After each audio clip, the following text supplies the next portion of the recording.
बिस्मिल्लाहिर्रहमानिर्रहीम, अस्सलामु अलैकुम। मैं हूं फ़हीम अख्तर, एक और नए व्लॉग के साथ हाज़िर खिदमत हूं। नाज़रीन, आज इलेक्शन कमीशन ऑफ पाकिस्तान के अंदर तहरीक इंसाफ के इंट्रा पार्टी इंतखाबात को चैलेंज जो किया गया था, उनकी दरख्वास्तों के ऊपर इब्तदाई समाअत थी। और आज पहले ये बताया गया था कि 11 दरख्वास्त गुजार हैं, बाद में पता चला कि नहीं जी, 3 दरख्वास्त गुजार और आ चुके हैं और दरख्वास्तों की जो तादाद है वो 14 हुई। और इलेक्शन कमीशन ऑफ पाकिस्तान की तारीख में आज 70 मिनट के अंदर 14 दरख्वास्तों को सुना गया। 5 मिनट के हिसाब लगा लें कि 14/5 तो 70 मिनट लगाए गए। और इलेक्शन कमीशन की तारीख में पहली दफ़ा जब इब्तदाई दरख्वास्तों के ऊपर समाअत हुई है तो पहली दफ़ा फ़ैसला महफूज नहीं किया गया बल्कि फ़ौरी सुना दिया गया और फरमाइश फ़ौरी तौर पर पूरी की गई और तहरीक इंसाफ को नोटिस जारी कर दिया गया है। अब इस केस के ऊपर जो समाअत है वो 12 दिसंबर को होगी। तहरीक इंसाफ को बतौर सियासी जमात नोटिस जारी किया गया है। समाअत का अहवाल आपके साथ शेयर करेंगे। और इसके अलावा जहाँ पर इस वक्त मैं मौजूद हूँ, आप देख सकते हैं कि इलेक्शन कमीशन ऑफ पाकिस्तान की पार्किंग है और ये रेड जोन के अंदर वाक़ई है। और यहाँ पर किसी सियासी जमात के कारकुन को जलसा या एहतजाज करने की इजाज़त नहीं है। तहरीक इंसाफ को तो ख़ास तौर के ऊपर नहीं है। माजी में जब भी तहरीक इंसाफ कोई एहतजाज करती थी तो रेड जोन और दफ़ा 144 का बताकर यहाँ पर एहतजाज की इजाज़त नहीं दी जाती थी। लेकिन आज जब ये केस की समाअत शुरू होने लगी तो उस वक्त बहुत सारे जो वर्कर्स हैं, ये मालूम नहीं वो वर्कर्स थे या फिर वो मज़दूर थे, वो यहाँ पर जमा हुए और उन्होंने तहरीक इंसाफ के इंट्रा पार्टी इंतखाबात नामंजूर के नारे लगाए। कुछ लोगों ने उनसे बातचीत की तो उन्होंने कहा कि हमारा ताल्लुक़ किसी भी सियासी जमात से हो, लेकिन सियासी जमातों के अंदर जमहूरियत आनी चाहिए। ये वो सियासी जमातें हैं जो ख़ुद कभी इंट्रा पार्टी इलेक्शन उन्होंने कराए नहीं हैं और जो जमात जिसने पाकिस्तान की सियासी तारीख में पहली दफ़ा इंटर पार्टी इलेक्शंस करवाए, उस सियासी जमात को टारगेट किया जा रहा है और उस जमात के लिए ये सारी बातें की जा रही हैं। बुनियादी तौर पर खौफ जो है वो ये है कि अगर तहरीक इंसाफ बतौर सियासी जमात आम इंतखाबात 2024 के अंदर हिस्सा लेती है तो फिर बाकी सियासी जमातों को कुछ नहीं मिलेगा, फिर किसी को वोट नहीं पड़ेंगे, किसी को वोट नहीं मिलेंगे और सारी सीटें तहरीक इंसाफ जो है वो जीत जाएगी और इनके हाथ में कुछ नहीं आएगा। तो मनसूबा यही बनाया गया है कि तहरीक इंसाफ को नॉकआउट करना है, तहरीक इंसाफ को इंतखाबी मैदान से, इंतखाबी मुकाबले से बाहर करना है और उसी की ये सारी गेम चल रही है। मैंने 2 रोज़ पहले एक व्लॉग किया था जिसके अंदर मैंने बताया था कि बल्ले के निशान और आम इंतखाबात या 8 फरवरी के आम इंतखाबात से मुतालिक एक अहम और बड़ी डेवलपमेंट ये हुई है कि इलेक्शन कमीशन तहरीक इंसाफ के इंट्रा पार्टी इलेक्शंस को जो उन्होंने तफसीलात जमा कराई हैं, जिसमें बैरिस्टर गौहर को चेयरमैन नॉमिनेट किया गया है या चेयरमैन बनाया गया है, इलेक्शन कमीशन उसको एक्सेप्ट नहीं कर रहा और वो समझता है कि तहरीक इंसाफ की इंटर पार्टी इलेक्शंस के अंदर बहुत सारी खामियां हैं। फिर पिटीशन फाइल होती है अकबर एस बाबर साहब की। उस पिटीशन के ऊपर तारीख लिखी जाती है 5 नवंबर, गलती की निशानदेही होती है, फिर उसको हाथ से मिटा कर फिर उसको 5 दिसंबर किया जाता है और फिर इलेक्शन कमीशन उस दरख्वास्त को सुनता है। आज उसके ऊपर समाअत हुई, 70 मिनट की समाअत थी। अकबर एस बाबर साहब के जो वकील हैं वो पेश हुए और अहमद हसन साहब एडवोकेट हैं, वो पेश हुए, जो कि पहले PTI की ममनुआ फंडिंग केस के अंदर भी अकबर एस बाबर साहब के वकील थे। उन्होंने दलाइल दिए। बुनियादी तौर पर 2 मुख्तलिफ दरख्वास्तें थीं और जो 13 या 12 के करीब जो बाकी दरख्वास्त गुजार थे वो अकबर एस बाबर के दोस्त अहबाब थे। ये वही लोग थे जो PTI की ममनुआ फंडिंग केस के अंदर भी इनके साथ आते थे। उनमें महमूद साहब हो गए, उनमें बाकी लोग भी हो गए, मतलब वो सारे लोग वही थे जो अकबर एस बाबर के दोस्त हैं। उनसे भी दरख्वास्तें दिलवा दी गई।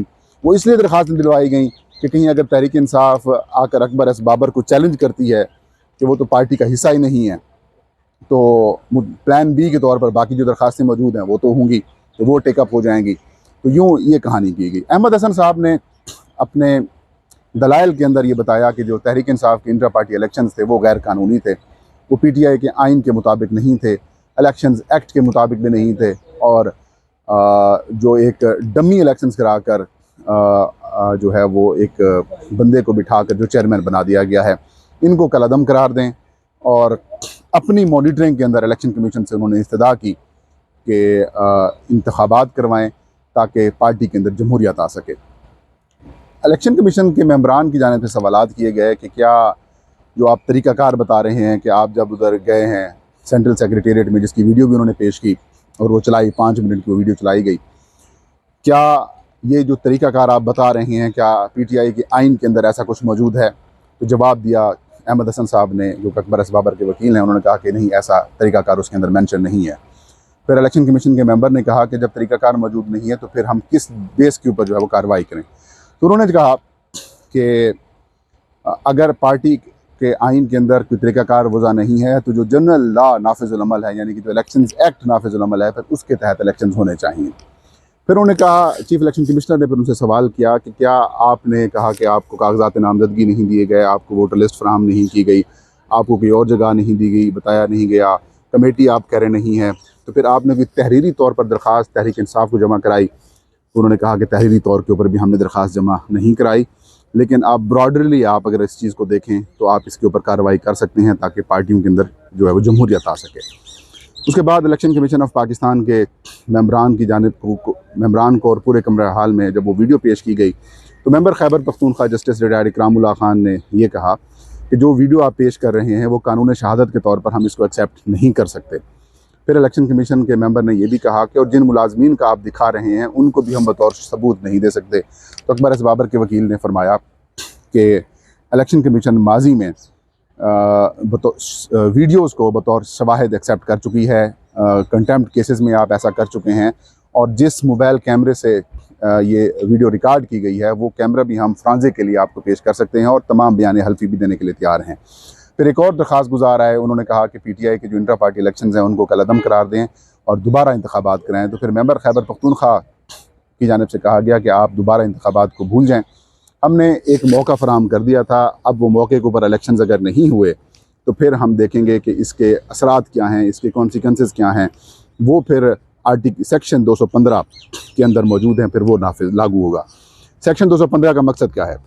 सेक्शन 215 कहता है कि अगर कोई सियासी जमात इंट्रा पार्टी इंतखाबात या फिर जो इलेक्शंस एक्ट की कुछ शिकों के ऊपर काम नहीं कर सकी या फिर उसके ऊपर अमल दरामद नहीं कर सकी, तो फिर इलेक्शन कमीशन ऑफ पाकिस्तान जो है उस सियासी जमात के इंतखाबी निशान को होल्ड कर लेगा और बतौर सियासी जमात फिर वो इंतखाबात के अंदर हिस्सा नहीं ले सकेगी।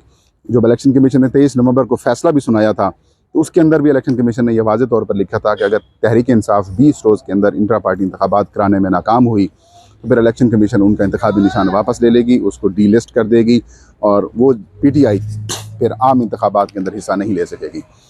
दलाइल मुकम्मल हुए और दलाइल मुकम्मल होने के बाद आलमोस्ट सेम वही कॉपीज़ थी जो अकबर एस बाबर साहब की पिटीशन थी, सब वही थे और इलेक्शन कमीशन ने फ़ैसला जो है वो उसी वक्त सुना दिया और ये कहा कि तहरीक इंसाफ के को नोटिस जारी किया जाता है और 12 दिसंबर को अब इलेक्शन कमीशन ऑफ पाकिस्तान इस केस की यहाँ पर समाअत करेगा और तहरीक इंसाफ के तब तक जो इंट्रा पार्टी इंतखाबात जो उन्होंने कागजात जमा कराए हैं, जो डॉक्यूमेंट्स जमा कराए हैं, उनको एक्सेप्ट नहीं करेगा। अब तहरीक इंसाफ के पास क्या ऑप्शंस हैं? एक तो ऑप्शन PTI जो लीगल टीम है उनसे एक आध ब्लंडर तो हुआ है।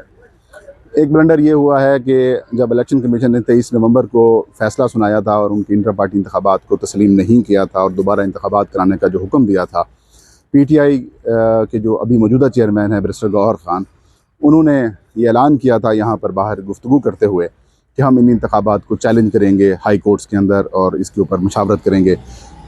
हाई कोर्ट के अंदर चैलेंज नहीं किया गया, लेकिन जब इलेक्शन कमीशन ऑफ पाकिस्तान से इनकी फेवर में चीज़ें सामने नहीं आ रही थी तो फिर इलेक्शन कमीशन ऑफ पाकिस्तान के उस फैसले को फिर लाहौर हाई कोर्ट के अंदर कल जो है वो चैलेंज कर दिया गया है। मैं ये समझता हूँ कि एक तो ये ताख़ीर की गई है। लाहौर हाई कोर्ट ये क्वेश्चन कर सकता है कि देखें, आपने इलेक्शन कमीशन ऑफ पाकिस्तान के फ़ैसले के ऊपर अमल कर लिया है, PTI ने इंट्रा पार्टी इंतखाबात करा लिए हैं, अब आप फिर इसको चैलेंज क्यों कर रहे हैं? यहाँ पर PTI को मुश्किलात का सामना करना पड़ सकता है ड्यू टू PTI की लीगल टीम की गलती की वजह से। और दूसरा जो ब्लंडर मैं ये समझता हूँ कि अगर कोई कागजात नामजदगी हासिल करना चाहता था या फिर कोई इलेक्शन में हिस्सा लेना चाहता था तो आपका फिर हक बनता था कि आप उनको मौका फराहम करते, क्योंकि जमहूरियत और शफाफियत यही कहती है कि जितने भी जो उनका राइट है, अगर वो मेंबर हैं आपकी जमात के, तो फिर उनको हक मिलना चाहिए कि वो इंतखाबात में हिस्सा ले सकें। और वो अगर उनको वोट पड़ते हैं तो वेल एंड गुड, अगर वोट नहीं पड़ते तो फिर आप जो है वो मतलब उनको हक से आप महरूम नहीं रख सकते।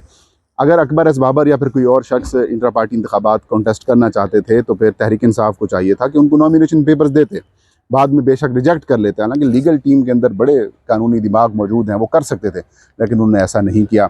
और अब 12 दिसंबर को जब इलेक्शन कमीशन ऑफ पाकिस्तान समाअत करेगा तो वो तो सबको पता है कि इलेक्शन कमीशन ऑफ पाकिस्तान क्या फ़ैसला करेगा। तो अब सीरियसली जो तहरीक इंसाफ का इंतखाबी निशान बल्ला है नाज़रीन, वो अब ख़तरे में है और तहरीक इंसाफ शायद अगले आम इंतखाबात में कॉन्टेस्ट करने के लिए भी नाअहल करार दे दी जाए। ये था आज का व्लॉग, मुझे इजाज़त दीजिए। अल्लाह